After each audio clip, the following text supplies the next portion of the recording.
Yo, what's going on YouTube? Welcome back to another video. This is another tier list video. This is the final of the 4 that I was making, and I was making basically a tier list video for all the killer perks, but I categorized them into the 4 categories that I think they belong in. I've already done the tracking tier list, the slowdown tier list, and the utility tier list, and that leaves lethality as the last one. This is kind of like, I was going to call this the chase perks, because I feel like that was kind of what I was initially going with, but a lot of these perks don't really have anything to do with chase, but they still help you kill people faster and easier. And that's kind of the idea behind this, right? So that's kind of what lethality is to me. It's perks that help you basically down the survivors quicker in some way.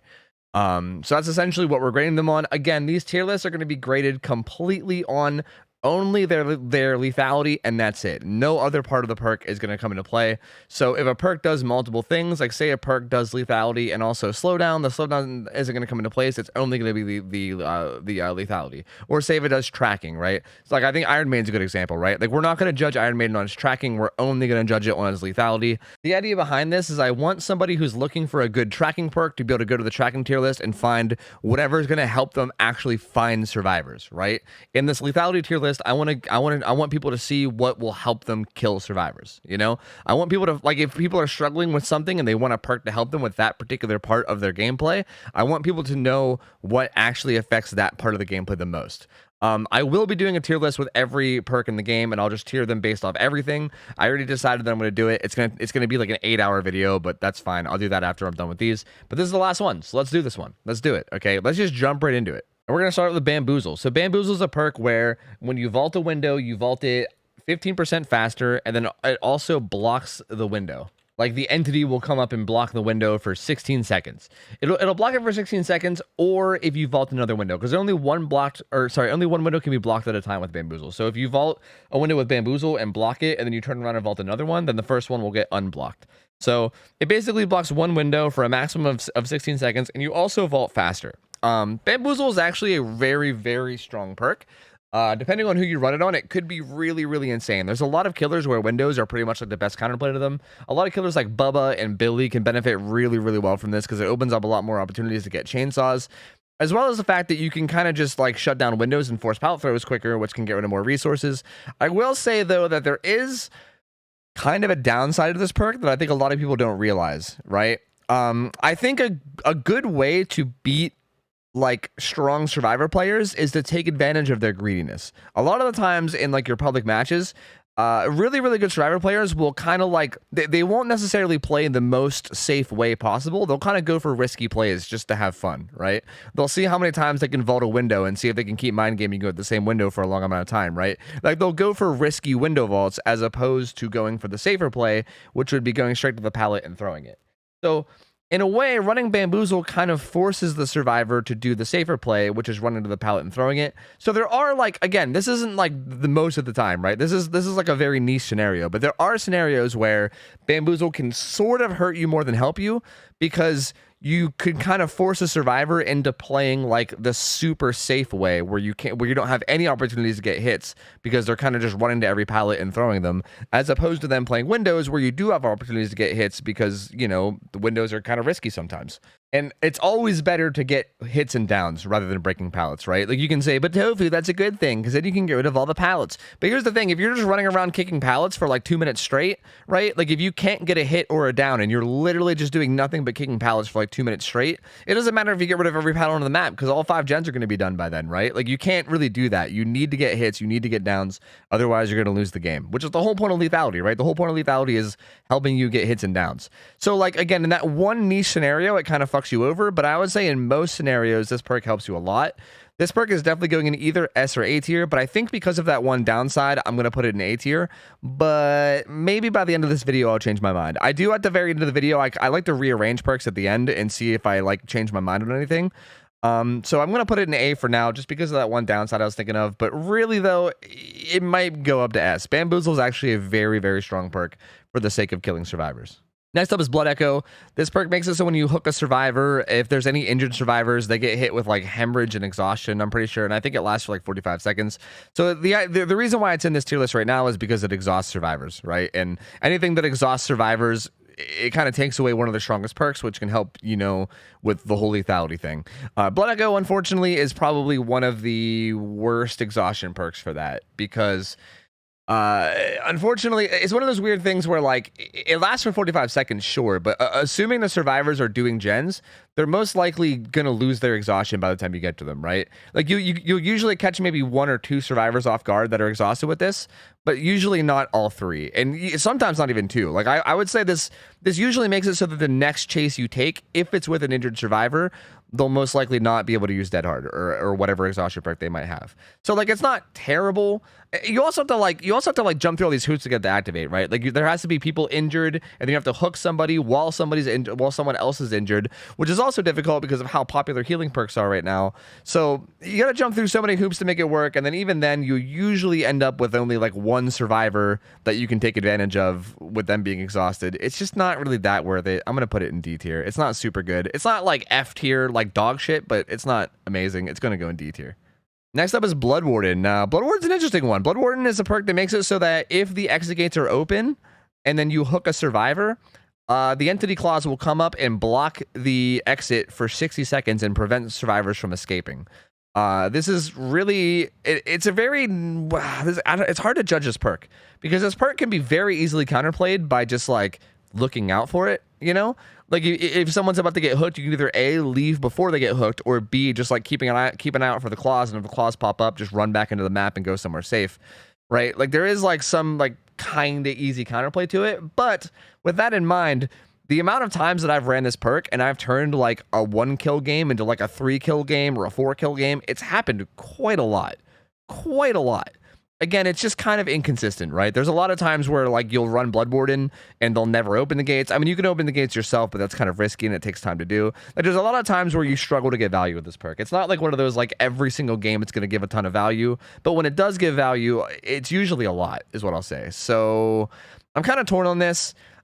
Almost want to take it as high as A tier, but I feel like because of the inconsistencies, I think I'm going to put it in B tier. I think that sounds about right. Yeah, A tier is definitely way too high. It's probably more like B or C tier, but I'm going to give it the benefit of the doubt and say B tier just because I like it a lot. It's a really, really fun perk. And honestly, there are a lot of times where this perk got me a ton of kills, so I got to give it credit and give it B tier. Up next is Beast of Prey. This perk makes you undetectable in chase whenever Bloodlust kicks in. It's really fucking stupid. I think being undetectable in chase is probably like the most worthless thing that you can have, which this might be a bit of a hot take. This might be a little bit of a hot take, but I actually think that, okay, because here's the thing. When you're undetectable in chase, all it really does is it takes away your like red stain, right? That's really it. Yeah, you lose your terror radius, but if you're chasing somebody, they're gonna have the like chase music anyway. Like it's not like they're gonna not know you're chasing them. Like they're gonna know you're chasing them. It just kind of takes away your red stain.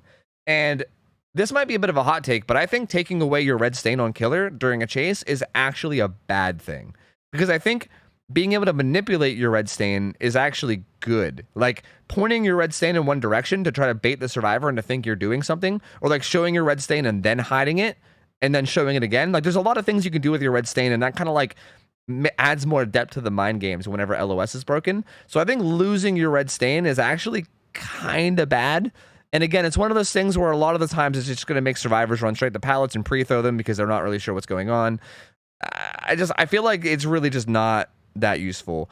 Again, I feel like maybe at like lower skill level play, this might catch a lot of people off, right? Like having no red stain, you might just be able to hold W around walls and people won't see you coming as early, and maybe you'll get some free hits out of it. But in my opinion, this isn't something you should get used to doing. I think if you want to improve at killer, you should actually try to learn red light mind games. Like I think trying to learn red stain mind games is probably like a very, very key thing to getting better at the game. So I'm actually just going to toss this in F tier. I think this is one of those things that like almost hinders you more than it helps you, because I think if you get into the habit of using something like this, then it's going to kind of like stunt your growth, you know? So I hate it. I hate the perk. I think it's terrible. Would never recommend running it. Don't do it. Beast of Prey, F tier. Up next is Brutal Strength. Brutal Strength just makes you kick pallets faster. That's it. I think it's like 20% faster. It's honestly pretty nice. It also makes you kick everything faster. It makes you kick pallets faster, gens faster, breakable walls faster. It just makes you kick everything faster. It's hard to judge this perk because it's really nice, right? And honestly, a big thing I will say about Brutal Strength that people don't give it credit for, right? A lot of people might look at that and be like, okay, cool. I mean, you break pallets a little bit faster. Neat. What's the big deal? But a big thing that a lot of people don't realize is that you can zone survivors really, really well with this. Let me explain how. I'm going to do some quick doodling on the screen to explain this, so pardon my doodles. Okay, let's say there's like a pallet here, right? Let's say like this is a pallet loop, right? We'll say like that's a setup and that's a setup This kind of look like a pair of balls. Ignore that. Let's say this is a pallet, right? Let's say that's a pallet. And the survivor, we'll say the survivor is the blue dot right here. And the killer is the what other colors do I have? Let's say the killer is the green dot here, right? So if the survivor threw the pallet, you're the killer, you're the green dot. The blue dot is the survivor. You can kind of like force the survivor where to go. Let's also pretend that the map looks like this, okay? This is the corner of the map, okay? Like, this is the entire corner of the map. Like the whole rest of the map is in here, right? This is where, like, everything is. This is just one little corner of the map, right? So let's say that's what's going on here. You can kind of bait the survivor into doing what you want to do, right? As a killer, because, like, wherever you go, he's going to go, like, he's going to do they're going to go the opposite, right? If you go this way, the survivor 100% will go this way to counter you going that way, right? Like, that's what looping is. They basically mirror your movements and run away from whichever direction you run. But in a scenario like this, where you're in the corner, what you can do is you can fake this way to kind of bait the survivor into heading into the corner, like into the corner where nothing is, and then immediately come back and then kick the pallet, right? Like, immediately come back and kick the pallet. I don't know why it just got so big all of a sudden. That was weird. Sorry. Immediately come back and kick the pallet, and then it's almost like a pitcher catching someone trying to steal a base, right? Like, this guy, like, gets a head start this way, and then by the time he realizes that you're kicking the pallet, instead of being positioned to, like, I don't know, like here where he is, like, instead of being positioned here, he'll be more positioned like here, right? When you start kicking it. So you'll start kicking it, and you also have brutal strength, and by the time you're done kicking it, even if he starts running away right away, he'll only make it to, like, here by the time you're done kicking it, right? Or here. Whereas without brutal strength and without zoning, he would already be, like, way gone, you know? It basically gives him less distance after the kick. Like, after the kick is done, you'll be closer to him before he makes it anywhere else, which can often result in getting a hit, or at least, at the very least, forcing another pallet throw right away, right? Like, zoning like that is so important, and brutal strength makes zoning so much stronger, and it's something that, like, a lot of people don't give it credit for, but it is actually very, very good.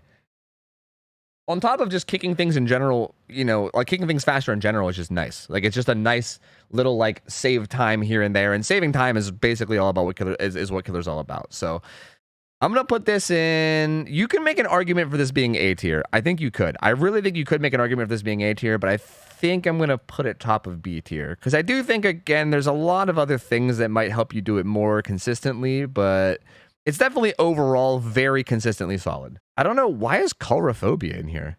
Why the fuck is that in here? I'm just gonna put that in honorary mention. Wait, okay, these perks were made, like, I kind of, like, made these tier lists with my chat as far as, like, what perks go where. And I guess my chat must have demanded that Coulrophobia get added to this tier. I don't know. Coulrophobia just makes you heal slower when you're in the hair radius. How would that be lethality? It doesn't make any sense. That's slowdown. That's very clearly slowdown. I don't know why that's in here. Let's just ignore that. Moving on, Coup De Grace. This makes it so every time a survivor does a gen, you get a stack, and then the next time you would lunge, you could lunge up to 80% further, but then it consumes a stack. This perk is actually really sick, and something that I think is cool about this perk is that you can kind of, like, keep your stacks as long as you don't lunge.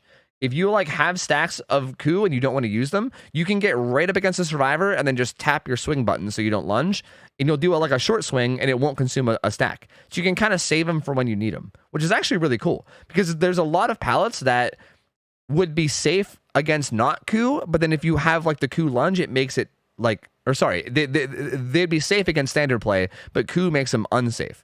So this perk actually can be really nifty, and I honestly think it's a little bit underrated. I think the main issue with it is that it can only activate up to 5 times a match, which is not really ideal, right? Like, only having it activate 5 times a match is not super good, and then the effect is not always going to be useful. So again, while I think it's a little bit underrated, I also don't think it's, like, super good. I'm gonna put it in C tier. I think it's, like, again, if there was some kind of a way to get it to activate more than 5 times a game, I think it'd be better. But with how it is now, I don't know. Next up is Cruel Limits. This perk is actually called Fearmonger now, I think, right? Or no, Claustrophobia. Sorry, this perk's now called Claustrophobia. This makes it so that when a survivor finishes a gen, all windows within 32 meters of the gen get blocked for 30 seconds. And that's it. So, yeah. Also, wait, I forgot. Also, you see the auras of the blocked windows, too. So you know what windows are blocked. It's not very good. This is one of those, like, you can combine this with Tinker to kind of, like, get an idea of when it's going to proc. But even then, like, on most maps, blocking windows isn't the end of the world. Like, they can usually just go to a pallet instead, and 30 seconds is also not that long. And it's also like this really situational thing, right? Where you have to be coming up to the gen right as it pops. Like there is like a neat build you can run with this with like Bubba and like Tinker, right? Where you like sneak up on a gen with Tinker and a chainsaw, and then they pop the gen, and then all the windows are blocked, so they can't like avoid your chainsaw as well. Like there's some neat stuff you can do, but generally speaking, it's just not very good. I don't know if it's bad enough that I want to put it in the F tier, but I won't. I'll put it in D tier. I don't think it's quite as bad. Like again, I think Beast of Prey is like detrimental to your growth. I don't think this one's detrimental to your growth. It's just really bad. So there you go. That's where it goes. Devour Hope is next. This one is hard to judge. Devour Hope is a hex totem where basically, as long as the totem stays up, you gain stacks every time a survivor unhooks a survivor while you're farther than 24 meters away. So every time an unhook happens when you're far away from the hook, you get a stack. When you get to 2 stacks, you get a 5% haste for 10 seconds. 10 seconds, sorry, it's a bit confusing to explain. 10 seconds after you hook a survivor, you get 5 seconds of haste for 10 seconds. Does that make sense? So you hook a survivor, 10 seconds later, you get 10 seconds of haste. It's kind of weird, but that's how it works. So at two tokens, it does that. At 3 tokens, all survivors become exposed, which is really, really nice. And at five stacks, you can literally just mori people when you down them. So this is probably like the perk that has the strongest effect in the game. It's just a matter of keeping it from being destroyed. If it's really hard to judge this because again, like there's a chance that this can get destroyed before you could even get to any stacks at all, which makes it completely useless. But when you do get this going, this is one of those perks where it's like they have to deal with it immediately. Otherwise, you just kill all of them. So it's kind of nuts, honestly. I think I'm going to put it like, again, inconsistency is something that I think is really big, and I usually score things really low when they're inconsistent. But this is one thing where, like, even though it's inconsistent, the effect of it is just so insanely strong that I think I need to put it in A tier. Like, Devour Hope is such a good lethality perk, man. Like, honestly, the inconsistency is the only thing that's keeping it from not being S tier, because my lord, is this like the definition of lethality. Honestly, I'm gonna put it at the top of A. It is really, really nice. Dragon's Grip's up next. This one just makes it so when you kick a gen, if any survivor taps that gen in the next 30 seconds, they get exposed for a minute. This is kind of a weird one. It's like this weird, like you almost like are relying on the survivors, like playing in a certain way where they want to like commit to a gen or whatever. It's really not terrible, but it's also, again, it feels kind of inconsistent. Like it feels like it's hard to get like consistently good value out of this perk. Sometimes you get really good value, but sometimes you don't really get much at all. I think I'm gonna put it in C tier. I don't think it's super good. There's definitely better options on the table. I think C tier is about where it belongs. Next, we got Enduring. This one reduces the duration of stuns by like a shit ton. I don't even know the number. It's just a shit ton. But it's only for pallet stuns. It reduces pallet stun duration by a lot. This is weird because there's another perk here, Spirit Fury. You know what? I'm going to move Spirit Fury up because these two are almost always exclusively ran together. And alone, they're a lot less good, right? I'll say Enduring alone is actually pretty useful. I think Spirit Fury completely alone without Enduring is dog shit. Enduring alone can still be good, but it's way better with Spirit Fury. So it's really hard to judge this, right? Enduring is really nice because it makes it so you don't have to give a shit about pallets at all. You can literally just hold W at them every single time and not have to give a singular fuck about being stunned ever, which is really, really nice. I think this is a really good perk to run when you're learning killer. It's like the opposite of Beast of Prey. I think literally just holding W in every pallet and not being afraid of them is really, really nice whenever you're learning, because it'll help you kind of like not fall for those like respecting pallets mind games or whatever, right? Although I will say there are some times where like respecting pallets is good, so I don't know. It's hard to judge this. Like, I think if I was judging this completely solo, it's hard to say. I mean, I really do think it's pretty solid. I would probably put it in like B tier. If I was judging it completely solo and that was it, probably B tier. If I was judging it with Spirit Fury, honestly, it would probably be S tier. Like Spirit Fury and Enduring combo would be S tier. I don't know if maybe I can just like add that as like a thing. It's just like adding Enduring Spirit Fury in the S tier, but maybe I can. I don't know. I'll see if we can figure it out by the end of the video. But yeah, I think Enduring alone, B tier. Now let's get into Spirit Fury so I can explain a little bit more what I was talking about. So Spirit Fury is a perk where when you kick a pallet, it adds a charge, and when you get to 2 charges, it fully charges Spirit Fury, and the next time that you would get stunned, the pallet breaks during the stun animation. And if you combine it with Enduring, which reduces your stun animation by like a shit ton, you basically just break the pallet over your head and then instantly recover, and you can just get a hit like right away. Like, it's nuts. Spirit Fury Enduring is such an insane combo. Spirit Fury itself is just pretty good, right? Like it's like the effect itself is just pretty good. Now again, if you don't run this without Spirit Fury, or sorry, if you run this without Enduring, it's actually kind of bad, which I think maybe just contradicts what I just said. But I think I think I might have misspoke. Sorry, my brain is dumb, which I think makes me dumb. Spirit Fury completely alone without Enduring is honestly probably like fucking D tier, honestly. It's weird because again, if we did Spirit Fury plus Enduring, I think it would be S tier. Like the combo of those two perks is like S tier, but if we're writing them completely solo, it's definitely D tier. Next up is Fire Up. Fire Up makes it so you get a 4% boost to all actions every single time a gen gets done. So all actions, this includes vaulting windows, kicking pallets, vaulting windows, picking up survivors, hooking survivors, like everything. Every action that you do gets a little bit faster every time a gen gets done. 4% per gen, up to a maximum of 20% at all 5 gens, which is the equivalent of Brutal Strength. And it's a little bit faster than Bamboozle, even, as far as vault speed, because Bamboozle gives you 15% vault speed. This gives you 20 at max stacks. This one's hard to judge because I think late game perks for Killer are kind of weird because I feel like early game is where you struggle the most. So you'd think you would want more help in the early game. Although if you combine Fire Up with like other late game perks, it can definitely be pretty good. And the value you get is consistent, which is something I like a lot, right? Consistency is really good. Like as long as some gens pop, you're gonna get some value out of this, like at least something. Again, it doesn't help at all in the early game. The early game is like where you struggle the most. Even when it is at max effect, it's just kind of nice, right? It's not like insane. It's just kind of nice. Like it's not going to be like the big difference maker between you getting kills, but it will help you do everything a little bit faster. It'll help you shred through pallets. It'll help you get through windows. I'm going to put it in like C tier. I think that's where it belongs. It's not amazing. It's not as good as these perks for killing people, but it's not terrible. It's not like as bad as the D tiers. I think C tier is pretty good for it. Haunting Ground's up next. Haunting Ground is another one of those perks where like I almost want to just throw it in the S tier, but I'm going to put it... I don't know. What this perk does is it spawns 2 trapped hex totems, where if the survivors cleanse one of those hex totems, it just makes everybody exposed for 60 seconds. So it makes everybody one-shot downable for 60 seconds.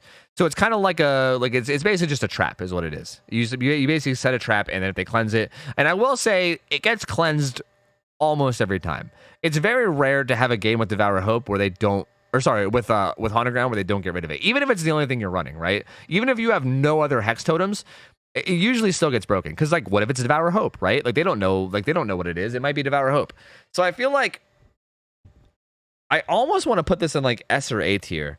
It's honestly really nice. They could like this is definitely one of like this is by far one of the best like potential snowbally perks in the game. Like if this activates at a good time for you, you can literally just snowball the whole game to a win. But there's also the RNG too of it could activate at a bad time, right? Like what if everybody's injured when it pops? Then you have no value whatsoever, right? Or what if it pops like, I don't know, like right as you're chasing an injured survivor and you're about to down them, and you also don't know where anyone else is. You know what I mean? Like there's a lot of things that can make this get very little value, but I would say on average it gets a lot of value. Like I would say the average value is good, and it has potential to get insane value. I think I'm gonna put it in A tier. I don't think it's quite good enough for S tier. I don't know what's gonna go in S tier, if anything even will. I'm not sure. But for now, I'm just going to put it in A tier, and we'll decide if anything goes in S tier at the end of the video. Fuck it. Up next is Blood Favor. This is a hex that makes it so that if a survivor takes damage from anything, all pallets within 32 meters of that survivor will be blocked for, I believe it's 16 seconds? 15 seconds. Damn. Dude, why are some perks 15 and some are 16? What the fuck? Be consistent, DVD. But anyway, this is actually really, really nice. Again, it's hard to judge hex totems because hex totems, like, again, they have the inconsistency of the fact that they can be broken, right? Like, all of these perks, like this perk, this perk, this perk, these are all insane lethality perks. But it's like, they're never going to last the whole game, ever, right? So it's so hard, right? All of these could go S tier because their effect they have is S tier. It's just like, I mean, is that good enough to make to? I mean, but like maybe that's it, right? I think if an effect is good enough that it goes in S tier, even if it's a hex, I mean, maybe that's okay, right? Because are we judging it just based on the effect? I don't know. I'm not sure. Honestly, I'm gonna throw a Blood Favor in S tier. I don't care. Fuck it. I'm gonna judge this too based on the killers that use it the best, right? Killers that are ranged killers like Huntress or Trickster, killers that can do damage to people without also losing a lot of speed themselves and giving the survivors a ton of distance, make incredible use out of this. Like killers that can only injure survivors through like basic attacks, they don't really use this as well because when you basic attack a survivor, they get a big speed boost, and then you might not be able to catch up to them by the time the pallets aren't blocked anymore. But if you're playing a survivor like Huntress, Trickster, Plague, even. You can get really good value out of this because you basically you damage them with your power, and you don't really like have to go through any major cooldowns or any like huge slowdowns, and then you just like catch up and get the hit before they can make it anywhere because all the pallets are blocked, right? Again, it's a hex, so it can be broken pretty early on, which kind of sucks, but the effect that it has is just absolutely nuts, and I feel like just for that, I'm gonna put it in S tier. I feel like I feel like it belongs. I feel like it belongs there. Next up is crowd control. This is like Hex Bamboozle, basically, is what people call it. This perk makes it so that when a survivor vaults a window, that window gets blocked for 20 seconds. But unlike Bamboozle, this could also activate on multiple windows, right? So hypothetically, if all the survivors are just running around vaulting, oh, also it has to be a rushed vault. It has to be like a rushed vault and not a slow vault. So they have to be like, mid sprint or holding shift or whatever whenever they vault. But yeah, assuming they do a rushed vault on a window, it gets blocked for 20 seconds. And it's an infinite amount as long as it's 20 seconds, right? Hypothetically, if the survivors run around vaulting like 8 windows in a matter of like 2 seconds, they'll all be blocked for 20 seconds. So it's pretty nice for that, right? But again, it's a hex. It can be destroyed. It usually is destroyed pretty early, right? Survivors find out about this pretty quickly, and it usually does get destroyed pretty early. But while it's up, it's honestly pretty solid. It's honestly pretty good. I will say, I don't know if it's better than Bamboozle. A big part of what makes Bamboozle good is honestly just the extra vault speed, right? The extra vault speed opens up a lot of mind games you can do with Bamboozle, where you kind of like bait them into looping to the window and then vault right as they get to it, which I didn't even really mention that when I was talking about Bamboozle. I probably should have. But that's kind of a big thing that makes Bamboozle strong, whereas crowd control doesn't really do that, right? It just kind of blocks the window and prevents them from using it, which then just forces them to a pallet. So I don't know. I feel like there's no way I can put this above Bamboozle. I'm gonna put it in B tier. I think is where it goes. It's not bad, but it's not amazing. It's just kind of meh, Like I can definitely see where you can get some use out of it, but I feel like Bamboozle is just probably better in almost every way.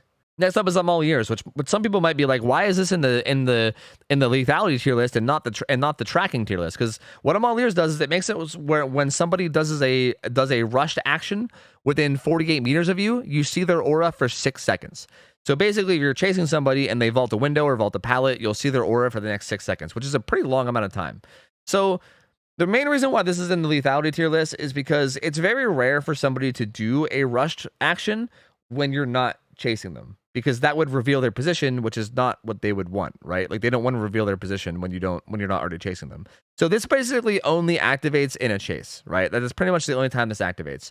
And you can use that aura to either A, know the exact perfect mind game that you should do to get the hit, or B, if you're playing a killer like Huntress or Pyramid Head or someone that has like a ranged ability or an ability to get hit through walls, you can literally use the aura to just get a hit with your power, right? But either way, this leads to a lot of damage states. It either A, can get you a hit with your power right away if you're a ranged killer, or B, it can kind of let you know what the survivor's doing and where they're looking, so you can know the exact perfect mind game to go along with it, right?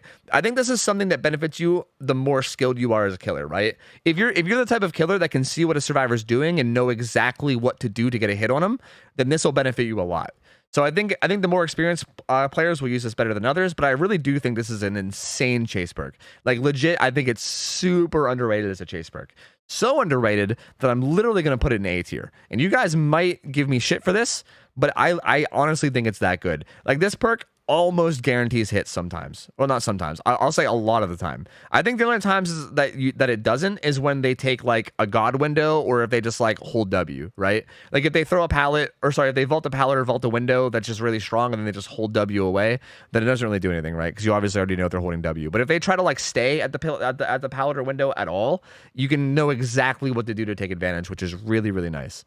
So I think it's going A tier, man. I like it a lot. I actually think I'm All Ears is really, really good.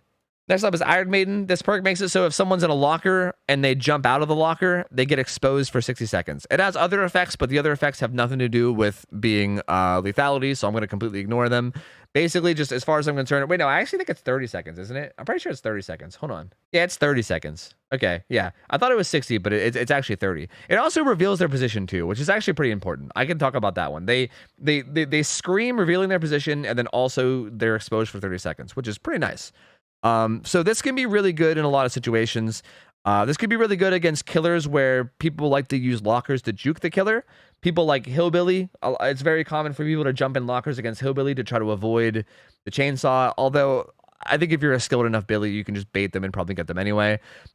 With Artist, this is really good because, you know, people are starting to catch on to the fact that you can jump into lockers to get rid of your crows against Artist. So, like, if she's trying to set up a cross map on you, they just jump in and out of lockers to get rid of them, but then that would expose them, right? There's a lot of killers like that where this can be really, really good against them.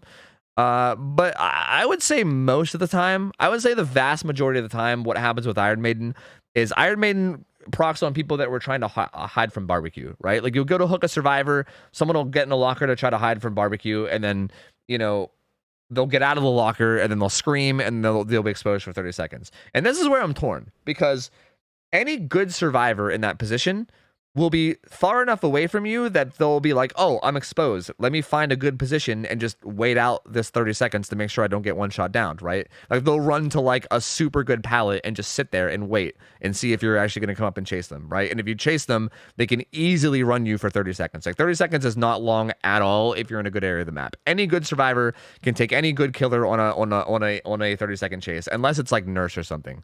And even then, maybe, right? Even then, maybe. But the counter argument to that would be really the only survivor players that are like getting in lockers to avoid barbecue. I shouldn't say the only ones, but the vast majority of the survivors that get in lockers to avoid barbecue are the ones that like aren't that good in chase. Like, that's usually why they're doing it. It's because they don't want to get found, right? Like, they don't want to get found because they don't... I feel like survivors that are good in chase are usually like kind of on the fearless side, right? Like, they don't really care if you see their aura. They're like, yeah, see my aura. Like, I give a fuck. Come over here and chase me. Go on. I dare you, you know? Like, that's how I am when I play survivor. I don't give a shit, right? And again, maybe I'm generalizing. Maybe people are going to get mad at me for saying that. Maybe you're going to be like, Tofu, I hide in lockers against barbecue and I'm a god looper. And maybe you're right. Maybe there are people that are like that. I have no idea. But from my experience, it seems like usually the people that hide in lockers are also the people that go down in 5 seconds. And usually you can get Iron Maiden value against them. So I don't really know where to put this. Honestly, I was thinking about putting a D tier because, again, I think against good survivors, this does basically nothing at all. Unless you're playing like Artist, maybe. But I think I'll put it C tier. I think it deserves at least a little bit better than D tier. C tier tops, though. And even this is me being generous. I just said generous. Generous, yes. This is me being generous. Yes. Bigger choices next. This is a cool perk. This perk makes it so that if you're more than 32 meters away from the unhook when it happens, the unhooker gets exposed for a minute.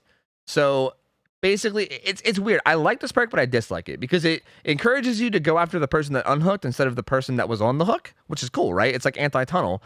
But at the same time, it kind of like rewards you for being a back to hook Andy, you know? Like, I feel like when you run Make Your Choice, you almost just have to constantly go back to the hook all the time. And it's just, I don't know. To me, it gets silly and a bit obnoxious. This one is like, it's pretty good, right? Exposing someone for a minute is really good. But again, it's tough. It's hard to say. Like, if you're a killer that has an insane chase, one where, like, no matter how safe the survivor plays, you can still hit them anyway, right? Like a killer like Nurse, a killer like Spirit. This perk is like probably like A tier. But if you're playing any other killer, it's probably B tier because, again, being exposed is cool and all, but like any good survivor player that's exposed is just going to play super safe and usually avoid being one shot down within that minute. But again, sometimes the hooks are in awkward places, right? Like, what if the hook's in the basement? No amount of safe play is going to save you there, right? Like, you're just going to die. Or if it's just in a dead zone. I'm actually going to put this A tier. I think even with good survivors, it really only is counterplayable if you're in a strong area of the map. And that's kind of RNG, right? Like, a lot of the times, even against good survivors, you'll still be able to one-shot down them. And that's honestly really nice, right? Being able to one-shot down somebody is fucking huge, especially for killers that don't normally get the one-shot down. Like, that's a big deal.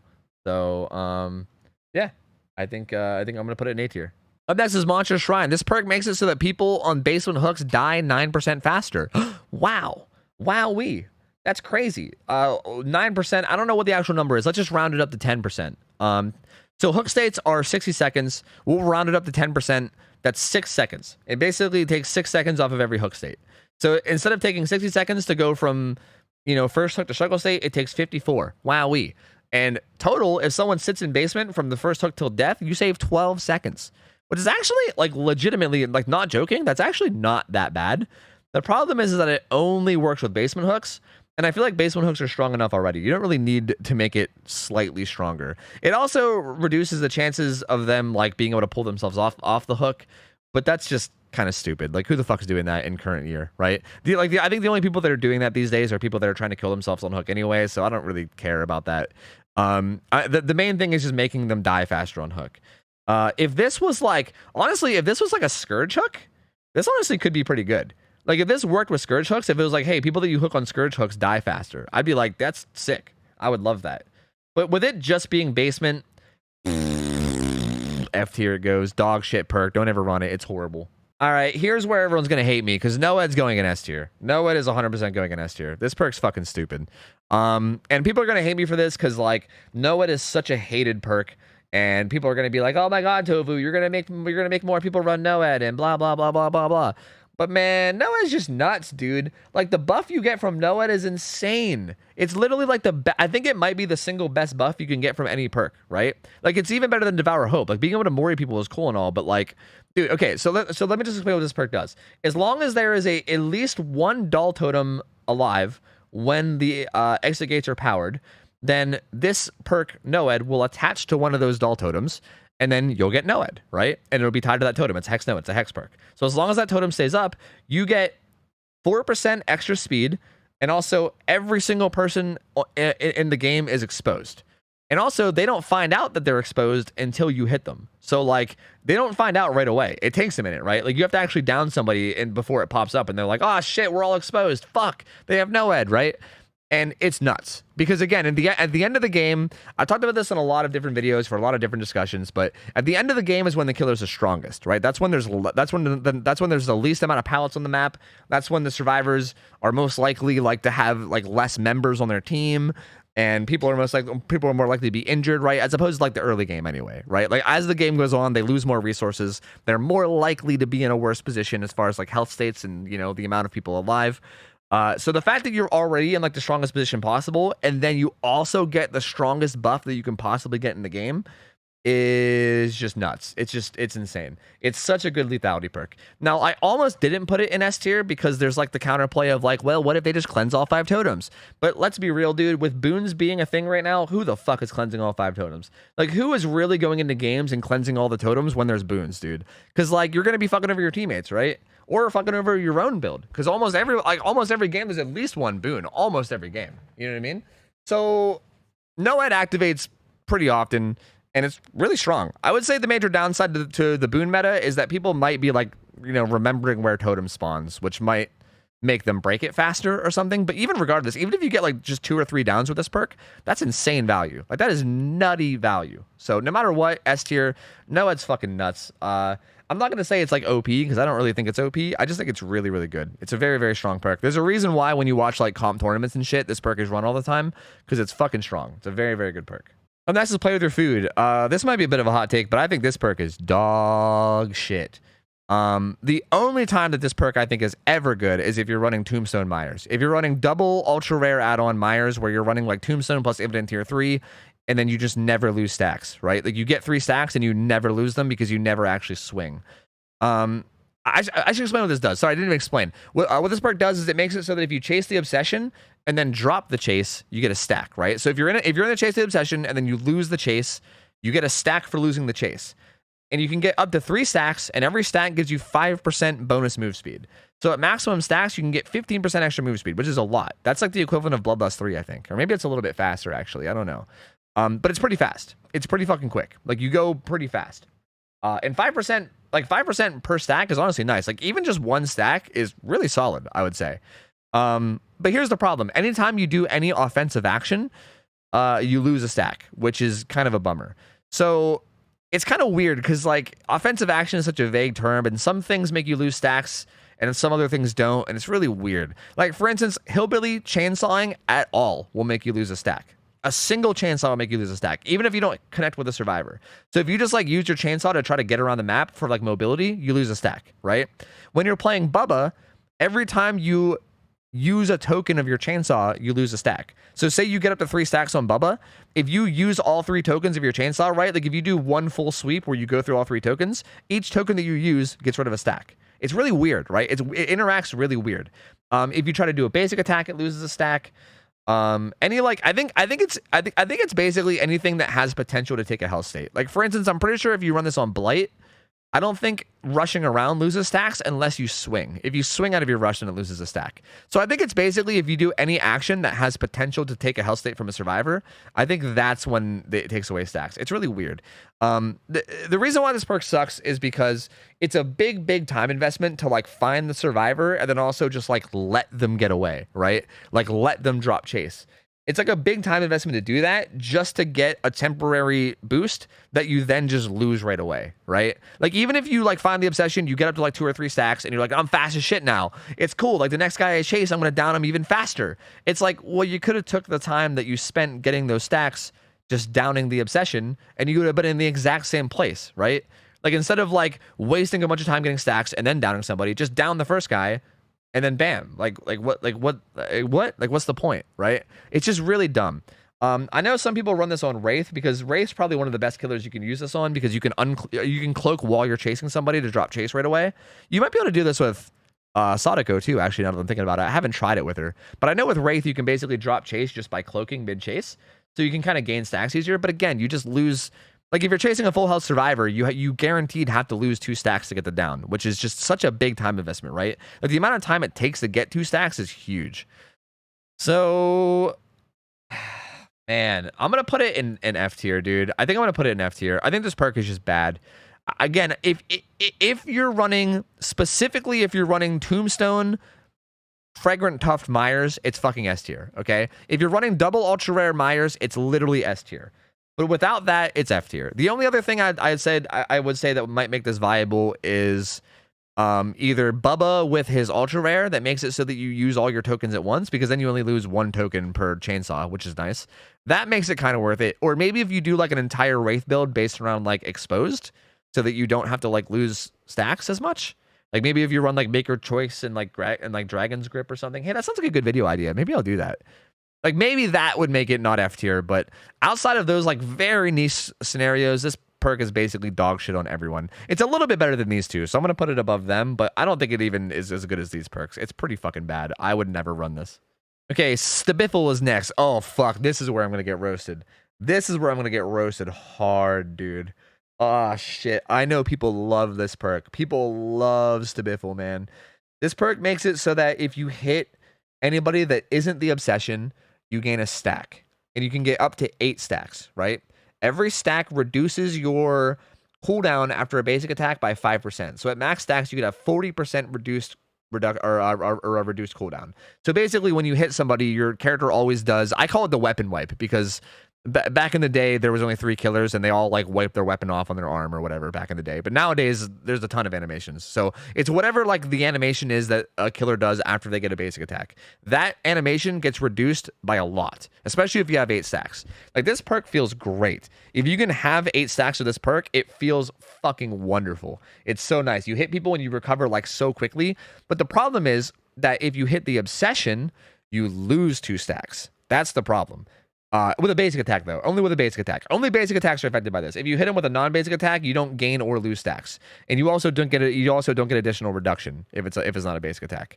So like this is really only run on killers that use basic attacks often. Like you're not going to see this on like Huntress very often or like Hillbilly very often. I mean, maybe you every once in a while some psycho might, but no, you're not going to see it very often, right? This is mostly ran on killers that use basic attacks for their main attacks, and I'll say that it's definitely especially ran on killers that kind of like use basic attacks but also have like a non-basic attack that is relatively easy to land. So an example of this would be like Demo. I'd say Demo is probably the killer that uses this the most. because you can basic attack your non-obsessions, and then if you ever see your obsession, it's really, really, really easy to just make sure you only use your shred on them, right? Like you can go out of your way to just make sure that you never basic attack the obsession, and it doesn't really hinder you at all. Like you can still down them really easily because shred is super easy to use. So you can basically get to 8 stacks and then stay there forever without it ever really being a problem. There's a couple other killers that can do that decently well too. Nowhere near as good as Demo, but like Pig can do it pretty well. Nemesis can do it pretty well. I think there's some others that can do it pretty well too, but like again, it gets harder and harder once you get to certain killers. Like you can make arguments for people like Pyramid Head, but I would say it's harder, right? Like if the obsession is really trying to juke your shockwave, it's tough. Like I think like those 3 killers are the main ones where it's like really easy to keep high stacks. I think Demo is the only one where it's easy. I would say even Nemesis and Pig, it's like easier than others, but it's still not easy. And any killer that isn't those killers, like if you're running this on like Trapper or Wraith or Ghostface, I hate it. I fucking hate this perk. Because dude, what happens is you take all this time, all this big time investment to get a bunch of stacks, and if the obsession is just always in your face, you like have to ignore them. You either have to ignore them or you have to hit them twice and then lose 4 of your stacks. Like to down the obsession from full health to 0, you have to lose half of your stacks. It's just such like a... Okay, like in my opinion, this is like a macro nightmare to me. Like there's so many times where it almost feels like you have to ignore the obsession just to keep high stacks. And ignoring the obsession is stupid. There's some times where you have to chase the obsession or you have to fuck with them, right? Like having like one target that you almost are required to leave alone is just silly, and I hate it. So I don't really know where to judge this. Like again, if this was strictly for Demogorgon, it would be an S tier. But as a general killer perk, like I feel like if you're not playing one of those like 3 killers that I named, I feel like I'm gonna judge it for like someone in the middle, right? Like again, if this was for Huntress, it would be F tier. If this was for Demo, it would be S tier. If we're talking like just your average M1 killer, like say like Doctor, say Trapper, say Wraith, killers like that, right? Like just your standard like basic attack using killer. I'd say for those types of killers, this is gonna be a hot take. You guys are gonna hate me. I think it's either B or C. I'm gonna put it in B because I feel like if I put it in C, I might lose like 1,000 subs, and I don't know if I want to do that. I know people are gonna get mad at me. I'm sure people probably want this in like S or A tier. I really think that this perk is straight up a macro nightmare. I really, really do. Every time I run this perk, I find myself just making really stupid decisions just for the sake of keeping stacks. Or I make smart decisions and then I lose all my stacks, and then I'm like, why am I using this perk that has no stacks when I could have been using a perk that could have been actually helping me this whole time? Again, with the exception of like Demogorgon and Nemesis, right? Like and Pig. Those are like obviously exceptions. So I don't care. I'm sorry. That's where it's going. Up next is Starstruck. This perk makes it so when you pick up a survivor and are carrying them, any survivor within your terror radius gets exposed for 30 seconds. And even after they leave your terror radius, or even after you're done carrying them, it lingers for 30 seconds. Like they basically stay exposed the whole time that they're in your terror radius. And once the effect ends, right, like whether they leave your terror radius or whether you hook the survivor or drop them, it then has a 30-second timer that starts right then.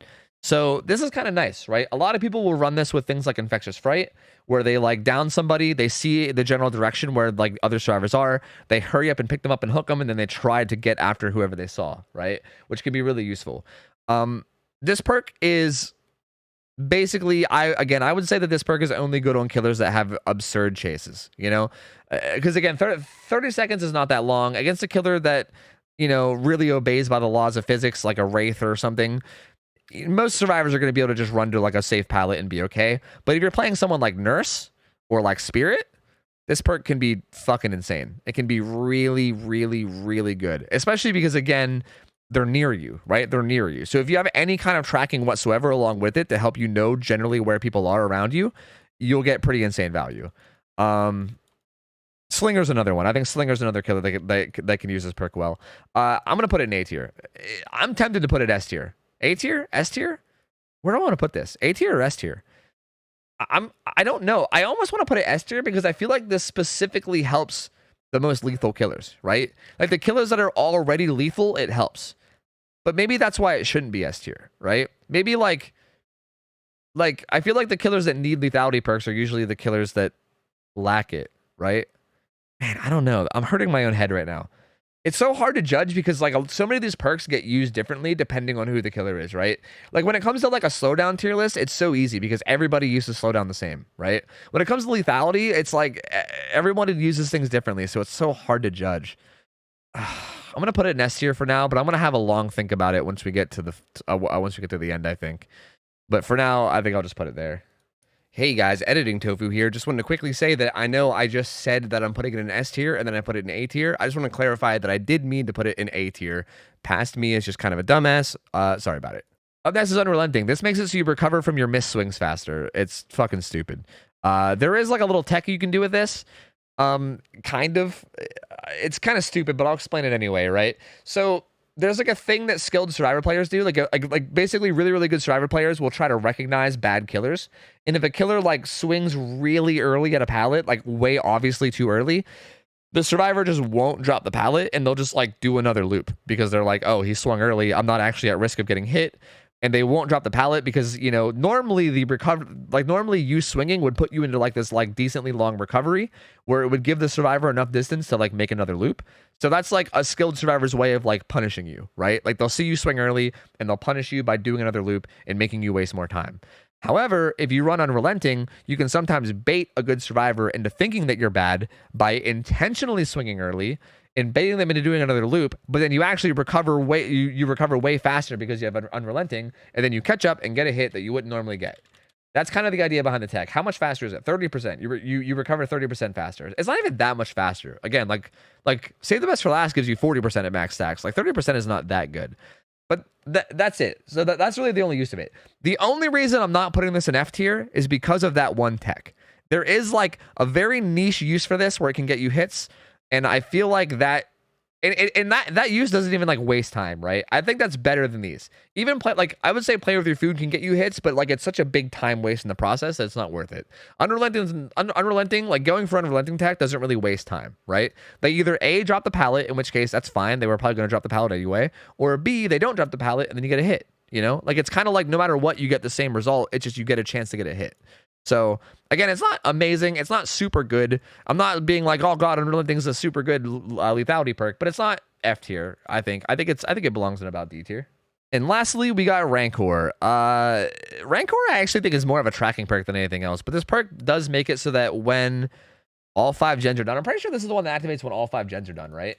I know that like a lot of perks activate when the exit gates are powered, but I think this one is when all 5 gens are done. Let me see. Yeah, once all gens are done. This one's weird because it won't activate if you kick hatch, right? Like things like NOED will activate even if you kick hatch because like the requirement for NOED is exit gates being powered. This one's a unique one because Rancor only activates when all 5 gens are done. So like if you kick, like if they don't manage to finish all 5 gens and you kick hatch, this won't activate. It only activates when all 5 gens are done. I feel like I've said it like 10 times. I'm sorry. But when that happens, the obsession becomes exposed, and then also you can mori them. So basically, it's like a gigantic middle finger to the obsession. It's like, hey, fuck this one guy in particular. This is like, again, I think this is actually better for tracking because there's like an additional tracking thing where you basically get like auras of survivors every time a gen pops, which is actually really nice. The endgame thing is okay, but I wouldn't say it's like the standout part of it. I would say it's pretty hit or miss, right? Like sometimes this can come in clutch and just get you a free kill, but a lot of the times what happens is the obsession just plays super safe. You know what I mean? Because also people know that you have this, right? Because throughout the game, when a gen pops, the obsession will see your aura every time a gen pops. So any survivor that knows what this perk does will know that you have Rancor the second one gen pops. They'll be like, oh shit, I just saw the killer's obsession when that, or sorry, I just saw the killer's aura when that gen popped and I'm the obsession. So the killer definitely has Rancor, right? Like they'll know right away. So they'll know that once they get down to one gen, they have to start playing safe and start like hiding and, you know, like playing a lot more like scared and, you know, hidden. So the inconsistency, and again, the fact that like I don't even think the lethality is the main part of it, I'm going to put it in C tier. I think that's about where it belongs. Okay, I went ahead and solved the issue I had earlier about Enduring and Spirit Fury. People call it Endfury when you run Enduring Spirit Fury. So there you go. Endfury is an S tier now. There you go. Individually, they suck ass. I feel like I have to clarify this. I have to do it, dude. I have to, because like, this is such a huge like combo. Like this is such like a it's not really that popular anymore. When it came out, it was really popular, but it's such a huge like lethality combo, and it's like one of the best lethality combos. So like it's kind of hard to like ignore it and just not include it. But also like I can't really justify myself putting Spirit Fury in S tier solely because of it being combined with Enduring. I think the combination is S tier, but I think that's really it. So yeah, I'm sorry that it's kind of like blurry looking. Ignore that. I kind of just like, you know, I got it in there. I got it in there like the most scuffed way possible. Okay, but it's fine. Now let me look, because this is the final end. Like this is the final end of the tier list. Let me look and see if there's anything that I think needs to be changed. Okay, so I don't know if I'm really judging this based off of like where they are from like front to back, but I will say there are 2 perks that I'm considering, like I considered putting in S tier. Those are Bamboozle and Starstruck. Devour Hope maybe too, and maybe like Haunting Ground, but like I feel like Devour Hope is like, again, there's no guarantee of value. At least with Blood Favor, you're almost guaranteed some value, right? Like even a single hit gets you value. Like and like I mean, like I guess unless it takes you 2 minutes to find a hit.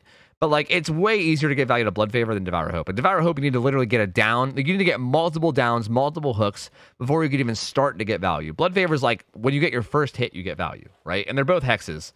So like I feel like just it's way more consistent in terms of at least getting some value. So I think even though Devour's effect is strong, it's like extra. I feel like Devour is literally like extra inconsistent. Like it's even more inconsistent than other things just because of how long it takes to get going on top of being a hex. So that's staying in A tier.